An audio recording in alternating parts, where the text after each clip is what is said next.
Hello friends, आज हम बात करेंगे इम्पोर्टेंट यूजफुल टॉपिक के बारे में। आज हम बात करेंगे यदि किसी हार्ट पेशेंट को हाई ऑल्टीट्यूड में यानी पर्वतीय एरिया में अगर जाना है तो क्या क्या चीज़ों का ध्यान रखने की ज़रूरत है ताकि उसकी हेल्थ ना बिगड़े और वो सेफली ट्रैवल कर सके।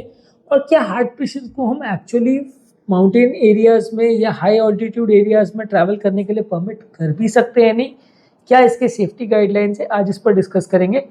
टॉपिक पर जाने से पहले जो लोग हमारे चैनल पे नए हैं उन्हें रिक्वेस्ट करूँगा कि वीडियोस को लाइक और शेयर करें और चैनल को सब्सक्राइब करें। हाई ऑल्टीट्यूड एरियाज में हार्ट पेशेंट के ट्रैवल पर ऑलरेडी हमने एक डिटेल वीडियो किया है, उसके टिप्स पर भी एक वीडियो किया है। आप चाहें तो हमारे चैनल पर वो अवेलेबल है, आप उसे डेफिनेटली चेकआउट करिए। उसमें आपको काफ़ी इंपॉर्टेंट पॉइंट्स मिलेंगे और हाई ऑल्टीट्यूड में कौन सा कितना लेवल तक पेशेंट के लिए सेफ माना जा सकता है, ऑक्सीजन सैचुरेशन पर भी हमने बात करी है उस वीडियो में, तो आप उसे चेकआउट करिए। आज उस चीज़ को ज़्यादा रिपीट नहीं करेंगे आज, लेकिन कुछ अलग टिप्स पर बात करेंगे जो हार्ट पेशेंट्स के लिए उपयोगी है अगर वो हाई ऑल्टीट्यूड एरियाज में जा रहे हैं। तो सबसे पहला, किसी भी तरह की एक्टिविटी करने से पहले आपके डॉक्टर और हेल्थ केयर प्रोवाइडर के साथ डिस्कस करें तो ज़्यादा अच्छा है, क्योंकि इस तरह की चीज़ों में आप कई बार अनसेफ चीज़ें कर जाते हैं, आपको पता नहीं होता कि वो चीज़ आपके लिए डेंजरस है, आप बहुत हाई ऑल्टीट्यूड में चले जाते हैं और फिर सडनली ऑक्सीजन सैचुरेशन ड्रॉप हो जाता है, आपकी कंडीशन बिगड़ जाती है, पल्मोनरी एडीमा हो जाता है, संभालना मुश्किल पड़ता है। तो यदि आप इस तरह का कोई भी एक्टिविटी प्लान कर रहे हो तो सबसे ज़रूरी है कि आपकी स्टैमिना और आपकी एफर्ट टॉलरेंस और आपकी सारी कंडीशन को आपके डॉक्टर के साथ डिस्कस करिए। आपको अगर वो परमिट करते हैं इस तरह की एक्टिविटीज़ के लिए तो ही जाइए, वरना मत जाइए, क्योंकि ये सारी चीज़ों को समझने में आपके डॉक्टर्स आपसे ज़्यादा ट्रेंड है, ज़्यादा यूज्ड टू हैं और वो आपके हेल्थ कंडीशन को आपसे बेटर समझ पाएंगे। और दूसरा ये भी चीज़ है कि इसमें कोई जनरलाइज स्टेटमेंट नहीं दिया जा सकता कि मैं ब्लैंकेटली बोल दूँ हर हार्ट पेशेंट को परमिट कर दो, तो वैसा गलत होगा, क्योंकि हर हार्ट पेशेंट की रिक्वायरमेंट्स अलग होती है, उसकी बॉडी की रिक्वायरमेंट अलग होती है, कंडीशन अलग होती है, जिसके बेसिस पर डिसाइड होता है कि ये पर्टिकुलर व्यक्ति को आप अलाउ कर सकते हो कि नहीं, और कर सकते हो तो कब कर सकते हो और कितना हाई ऑल्टीट्यूड में जाने को अलाउ कर सकते हो। तो वो चीज़ आपका स्पेसिफिक कार्डियोलॉजिस्ट अगर डिसाइड करे तो ज़्यादा अच्छा है, क्योंकि उसमें कोई ब्लैंकेट जनरलाइजेशन या स्टेटमेंट नहीं दिया जा सकता। फिर भी ये मान के चलिए कि लगभग हाई ऑल्टीट्यूड जहाँ 3000-4000 मीटर से ऊपर आप जा रहे हैं वहाँ ऑक्सीजन सैचुरेशन का ड्रॉप होना चालू होता है, तो वो ज़्यादातर हार्ट पेशेंट्स को अवॉइड करना चाहिए। 1 से 2000 मीटर जहाँ ऑक्सीजन सैचुरेशन ठीक है वहाँ उतना ज़्यादा फर्क नहीं पड़ेगा, वहाँ पेशेंट ज़्यादातर परमिट कर सकते हैं आप उनको, क्योंकि वहाँ पे पल्मोनरी प्रेशर्स नहीं बढ़ेगा, ऑक्सीजन सैचुरेशन नहीं बढ़ेगा, पेशेंट को उतना दिक्कत नहीं होगा। लेकिन जहाँ 4000 मीटर से ऊपर का अगर हाइट आप असेंड कर रहे हो या एवरेस्ट चढ़ने की अगर आप सोच रहे हो तो डेफिनेटली आपको रीथिंक करने की या दोबारा सोचने की ज़रूरत है, क्योंकि उसमें जान का खतरा हो सकता है। नेक्स्ट है कि जहाँ पे भी आप जाएं, अगर ज़्यादा हाई ऑल्टीट्यूड में जा रहे हैं तो आपकी बॉडी को टाइम देने के लिए आपको ग्रेजुअल असेंट करना चाहिए, धीरे धीरे असेंट करना चाहिए। रेगुलर पेशेंट्स को भी ऑब्वियसली ज़्यादा टाइम लेना पड़ता है असेंट करने के लिए, बॉडी को टाइम एडजस्ट होने के लिए, एक्लिमेटाइज होने के लिए देना पड़ता है। हार्ट पेशेंट में मान के चलिए थोड़ा और एक्स्ट्रा टाइम आपको देना पड़ेगा ताकि आपकी बॉडी सडनली अनअवेयर्स में नहीं पड़ जाए, सडनली ऐसी हालत में ना पहुंच जाएगी आपकी कंडीशन बिगड़ जाए। तो आपको ज़्यादा ज़रूरी है कि जब भी आप बहुत हाई ऑल्टीट्यूड में अगर जा रहे हो तो आपका असेंट थोड़ा सा स्लो या ग्रेजुअल होना चाहिए।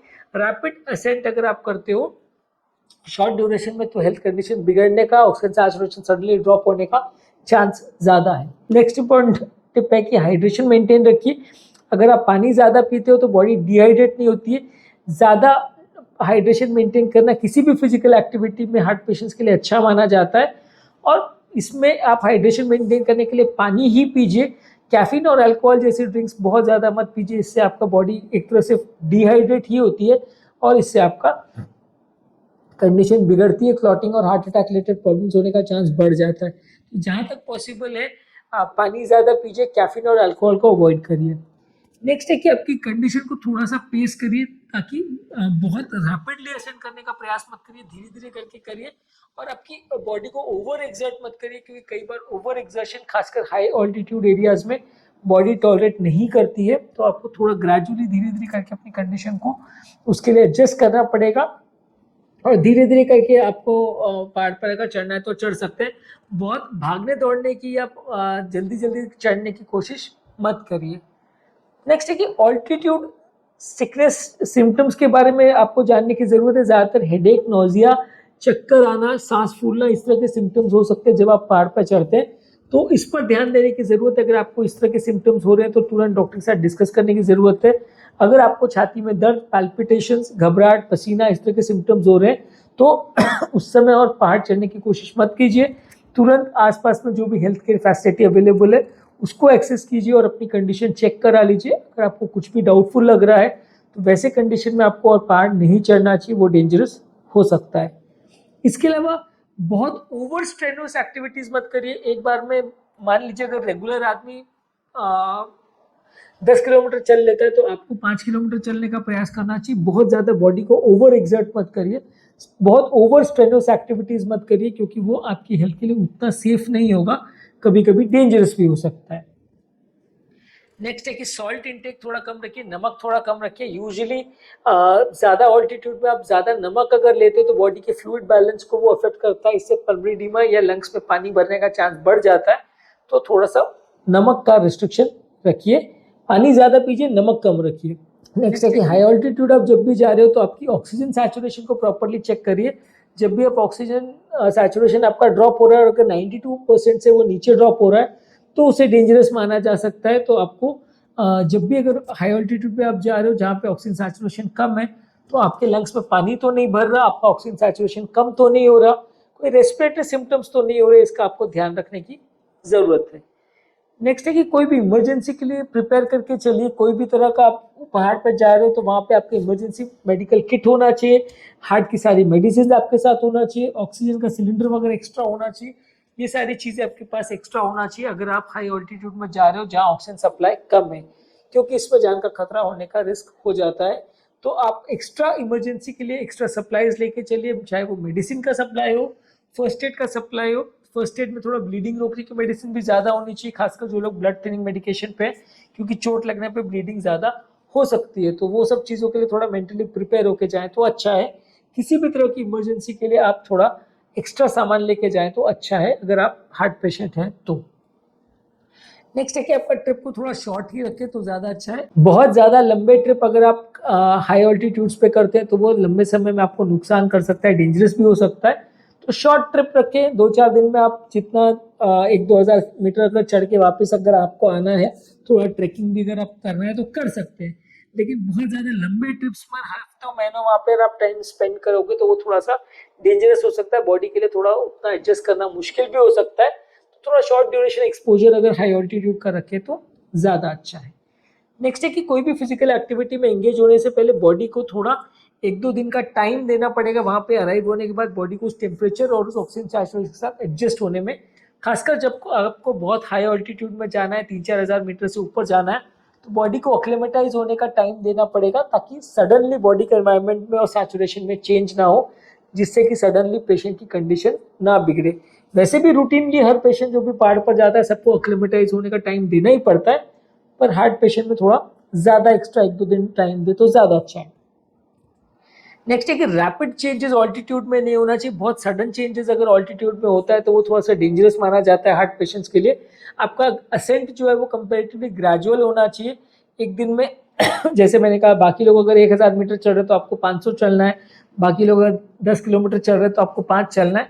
तो आपका बाकी लोग के कंपैरिजन में थोड़ा असेंट ग्रेजुअल होना चाहिए ताकि बॉडी को आप थोड़ा एक्स्ट्रा टाइम दे सको चीज़ों से एडजस्ट करने के लिए और आपकी बॉडी के रिक्वायरमेंट्स को मीट करने के लिए। नेक्स्ट है, कोई भी सिम्टम्स अगर आपको हो रहे हैं या कभी भी आपकी बॉडी को कोई प्रॉब्लम हो रही है तो उसको ध्यान दीजिए। कोई भी सिम्टम्स, चाहे वो छाती में दर्द है, घबराहट है, पसीना है, चक्कर है, कमजोरी है, बहुत सुस्ती है, नींद आना है, ये सब चीज़ों को इग्नोर मत करिए। ये सब बॉडी के सिग्नल्स होते हैं जो आपको बताते हैं कि भाई अब प्रॉब्लम होने का चांस हो रहा है। खासकर अगर कुछ भी कार्डियक सिम्टम्स है तो उसे इग्नोर मत करिए। अगर आप उसे इग्नोर करते हैं तो आपकी हेल्थ के लिए डेंजरस हो सकता है, जान का खतरा हो सकता है। जहाँ तक पॉसिबल है कार्डियक सिम्टम्स को इग्नोर मत करिए और जो भी बॉडी को प्रॉब्लम लगती है तुरंत रिस्पॉन्ड करें और उसे सॉर्ट आउट करने का प्रयास करिए।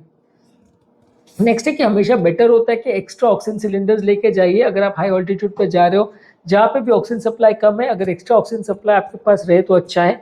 कभी भी सडनली ऑक्सीजन सप्लाई कम होने की वजह से हार्ट पेशेंट को पल्मोनरी एडिमा हो सकता है और तब सडनली ऑक्सीजन की रिक्वायरमेंट बहुत ज़्यादा बढ़ सकती है क्योंकि ऑक्सीजन सिलेंडर में लिमिटेड ऑक्सीजन होता है। तो अगर फ्लो रेट आपको बहुत ज़्यादा रिक्वायरमेंट हो जो कि आपकी सिंपल सिलेंडर से मेंटेन नहीं हो पाए तो कई बार फ्लो बहुत बढ़ाना भी पड़ता है, तो सिलेंडर जल्दी खत्म हो सकता है। तो आपको थोड़ा एक्स्ट्रा सिलेंडर्स लेके जाना चाहिए अगर आप हार्ट पेशेंट के साथ हाई ऑल्टीट्यूड में जा रहे हो जहाँ पे ऑक्सीजन सप्लाई कम है। देखिए ये सारी चीज़ों में आपको ये ध्यान रखने की ज़रूरत है ये कि पहले 1-2 हज़ार मीटर में एप्लीकेबल नहीं है, क्योंकि वहाँ ऑक्सीजन सप्लाई उतना कम नहीं होता, पल्मोनरी आर्टरी प्रेशर उतने नहीं बढ़ते, तो प्रॉब्लम नहीं आता है। पर जहाँ 3-4 हज़ार मीटर से आप ऊपर चढ़ने की बात कर रहे हो तो फिर वहाँ थोड़ा दिक्कत आने का चांस होता है, फिर सैचुरेशन गिरना चालू होता है, तो फिर आपको थोड़ा ज़्यादा ध्यान रखने की ज़रूरत है। पहला 1000 मीटर कंपेरेटिवली सेफ है सैचुरेशन पॉइंट ऑफ व्यू या ऑक्सीजन पॉइंट ऑफ व्यू, उसमें उतना टेंशन लेने की ज़रूरत नहीं है। मान लीजिए आप थोड़े बहुत पहाड़ वहाड़ चढ़ के आ रहे हो या थोड़े बहुत सीढ़ी चढ़ के आ रहे हो तो उसमें आपको सिर्फ फिटनेस का और हेल्थ का और थकान का ध्यान रखने की ज़रूरत है।